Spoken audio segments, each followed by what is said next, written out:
بە مەبەستی ڕێکخستنی بەشداریکردنی لایەنە تورکمانیەکان لە هەڵبژاردنەکانی داهاتووی پەرلەمانی کوردستان و یەکخستنی گوتاری سیاسی تورکمانی حزب لایەنە سیاسی تورکمانیەکان کۆبنەوەیان ئەنجامدا. پاش ئەم کۆبنەوەانەی کە حزب لایەنە تورکمانیەکان ئەنجامیاندا بڕیاریاندا بە شێوەیەکی منەظەم و ڕێکخراوەیی بەشداری هەڵبژاردنەکانی پەرلەمانی کوردستان بکەن و لیستێکی یەکگرتووی موحد قائیمەکی موحد پێک بهێنرێت بۆ بەشداریکردن لە هەڵبژاردنەکانی پەرلەمانی کوردستان.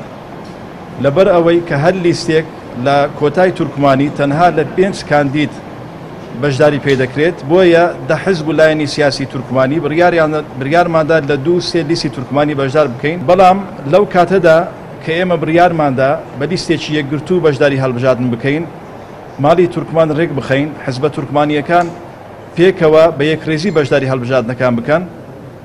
زانیاریمان بۆ هاتووە کە چەندەها لیست بە ناوی تورکمان دەیانەوێت خۆیان تۆمار بکەن یاخود معاملاتیان پێشکەش کردیە لە تۆمارکردن لە کۆمسیۆنی هەڵبژاردنەکانی کوردستان.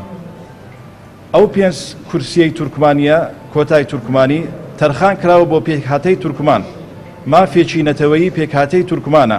نابیت هیچ لایەنێکی کوردی حزبێکی کوردستانی ئیستیغلالی ئەو کورسیە کۆتایانە بکا بۆ بەرژەوەندیەکانی خۆی.